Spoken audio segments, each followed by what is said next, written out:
বঙ্গবন্ধু স্টেডিয়ামে ১৬০০ মিটার দৌড়ালেন জাতীয় দলের ক্রিকেটাররা। জিম্বাবুয়ে সিরিজের আগে প্রস্তুতির প্রথম পর্ব ছিল এটি।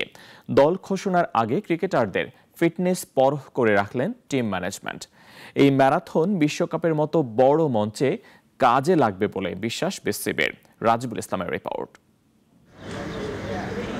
২০০৫ সালের জানুয়ারির পর বঙ্গবন্ধু স্টেডিয়াম ছেড়ে দিয়ে মিরপুর শেরেবাংলা জাতীয় ক্রিকেট স্টেডিয়ামকে ক্রিকেটের হোম অফ গ্রাউন্ড হিসেবে বেছে নেয় বিসিবি। ১৯ বছর পর সেই বঙ্গবন্ধু স্টেডিয়ামেই রানিং টেস্টের জন্য জড়ো হন ক্রিকেটাররা।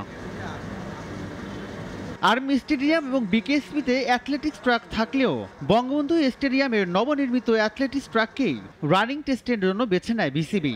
প্রচণ্ড খরতাপে স্বাভাবিক রানিং যাতে বাধাগ্রস্ত না হয় সেজন্য সকাল ৬টা থেকে ৭টা ৩০ পর্যন্ত রানিং টেস্ট করেন ক্রিকেটাররা। ১৬০০ মিটার নিশ্চিত তাদের কার্ডিওভাস্কুলার সিস্টেমটা কিভাবে কাজ করে বা ধরেন ওদের ক্যাপাসিটি কেমন, আসলে ফিটনেস, ওভারঅল ফিটনেস। স্প্রিন্টিংটা নিলাম হাউ ফাস্ট দে আর।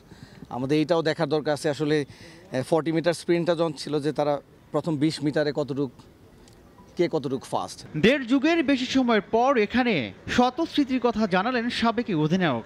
আমার বাংলাদেশের ঘরোয়া ক্রিকেটে খেলা এখানে শুরু, তারপর আমার লাইফের প্রথম গুরুত্বপূর্ণ যে ইনিংসটা আন্ডার-19 একটা প্র্যাকটিস ম্যাচ ইন্ডিয়ার সাথে, সেটা এই মাঠে। বাংলাদেশের ক্রীড়াঙ্গন মানে বঙ্গবন্ধু স্টেডিয়াম। সো এখানে আসলে আপনার ভালো না লেগে না যাওয়ার কোনো সুযোগই নেই। এই ম্যারাথনে অংশ নেননি তামিম ইকবাল, সাকিব আল হাসান, তাসকিন আহমেদের মতো তারকারা। সাকিব দেশের বাইরে আছেন। তাসকিন ডিপিএলে টানা ম্যাচ খেলায় বাড়তি ঝুঁকি নেননি। তাছাড়া চোটের কারণে ছিলেন না সৌম্য সরকার। রাজিবুল ইসলাম, নাগরিক, ঢাকা। একমাত্র ওয়ালটন এসি দিচ্ছে ১ বছরের রিপ্লেসমেন্ট গ্যারান্টি।